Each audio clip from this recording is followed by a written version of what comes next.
Since economics is fundamentally about satisfying needs and wants, it can be really helpful as we're starting our class to have an extreme situation of your needs and your wants and how you might go about satisfying them. So just for fun, let's imagine that you're on a transcontinental flight. Let's say you're going to China or Japan. It's late at night. Suddenly there's a crash bang, the plane has exploded, and the next thing you know, you've woken up on a tropical but deserted island. So you're all by yourself, even though you have survived the crash and everything else completely unscathed. Now you're probably going to think right away about two things. One, getting rescued. You're going to want to devote some time to helping that effort. And two, you know you're eventually going to have to eat. Let's say you never got to your meal during the flight, so you're pretty hungry. So two things you need to do. Get rescued and make sure you eat. Okay, so bear with me here as we oversimplify your situation. One, getting rescued. What you're going to do is build a fire. You're able to get a fire started, and you find that there are branches on the interior of this island that you're on that you can drag to the fire. Now, these are big branches. You got to drag them a long way and break them up.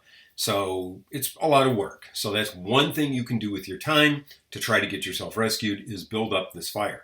The more branches you throw on it, the brighter it's going to burn, and the better chance anybody searching for you is going to have of seeing it. Now, as far as food goes, you're really in luck because there are some fish that have never seen humans, and they're swimming around just off the shore of your little island. They don't have any bones, so you don't have to worry about that, and they're so tame and slow-moving, you can just catch them with your hands, and they're pretty good raw. Now, some of you may be worried about killing them, so let's say they're also very sensitive fish. So you just need to say something mean to them, and they'll just die. So you could even look at them and say, if you're a human alive in the 70s, you probably would have liked disco, and they just go, oh, and they're dead from like the sadness of the disappointment. So that's your food supply. So what can you do with your time? You can go fishing, picking up these very easy to catch fish, or you can build up your fire. You're so stupid, you think the Detroit Lions will one day win a Super Bowl. Okay, so let's take a look graphically then at what you're able to do with your time. What this represents then is an either or. If you spend all day getting fish, you'll get 3. Or if you spend all day getting branches, you'll be able to get 15.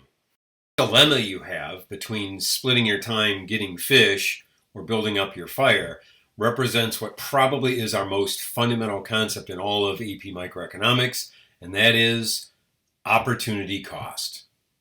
Opportunity cost is the value of what you give up when you use your resources a certain way. So in this illustration, anytime you're fishing, you're not getting branches. Your fishing is costing you branches and therefore costing you bright fire. If you're building up your fire, that's costing you fish, since you can only do one thing with your time.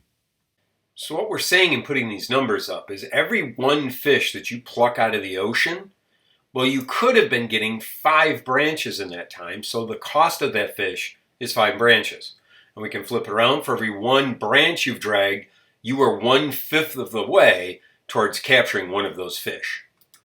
You are such an idiot that you think Star Wars episodes 1 through 3 are actually the best ones. In macroeconomics class, the solution to your time split dilemma would be more or better resources. We want to invest in some kind of human capital, say the ability to drag the branches or to catch the fish faster.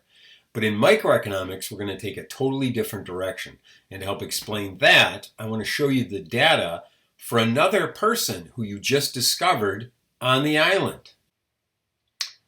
Okay, now what you're going to notice here is that they can do 2 fish or 6 branches. So it turns out you're better at both. Maybe those numbers went by too fast, but did you see you are better at both catching fish and dragging branches than this new person that showed up on the island? Let's take a look again. So once again, that's right. You can do 3 fish, they can do 2. You can do 15 branches, they can only do 6. This means that you have an absolute advantage over this other person in both catching fish and dragging branches. Absolute advantage is when one party can do something better or more efficiently than the other. And clearly you're better at fish, 3-2, and you're better at branches, 15-6. Absolute advantage. No, it doesn't mean we want to eliminate this person. Even though we are clearly better than them at both catching fish and dragging branches, we have an absolute advantage in both. Thanks to the miracle of economics, we are actually going to be better off with this person. We are going to be able to trade with them and improve our own situation. And this is going to depend on looking at the opportunity cost for everybody doing all of the different functions. So I'm going to make a graph now behind me, and let's take a look at what we have for opportunity cost. A table now using these numbers that we have. This is how we're going to set up these very important problems. These are the first real math problems we're doing. This is my methodology. It may not be the best, but it's like how I'd like us to learn this stuff to start. Now, again, you see that we have an absolute advantage in both fish and branches. Our number is higher. That's you over them. Now, what I want to do is turn these into opportunity cost. I said opportunity cost was the big miracle here, so let's do that. So, I'll take my writing utensil, and I'm going to put a squiggly line here.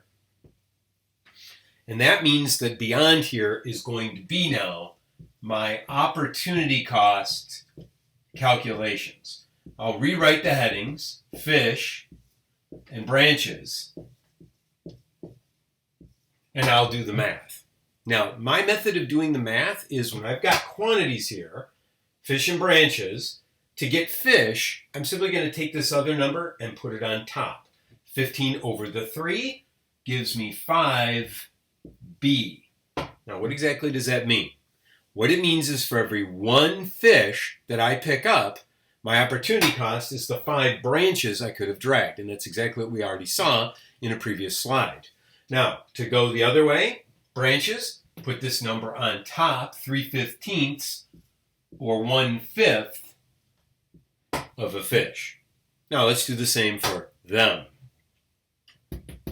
6 on top of the 2 is 3b. 2 on top of the 6, it's just a reciprocal 1/3 of a fish. And now we have a table of everybody's opportunity costs. More importantly, something really interesting and almost miraculous has occurred. And that is, in one of the categories, you or we has a lower opportunity cost. But in the other category, they or them has a lower opportunity cost. So in this case, when we're talking about fishing, they fish at a lower cost than us. It only costs them 3 branches. On the branch side, you do it at a lower cost because every branch you drag only costs 1/5 of a fish, where it costs them 1/3. Now, this is called comparative advantage. Comparative advantage. What that means is not that a party is better or more efficient, but that it does something at a lower opportunity cost. So in this setup, you have a comparative advantage in branch dragging because your cost is 1/5 less than 1/3. But they have a comparative advantage in fishing because 3 is less than 5.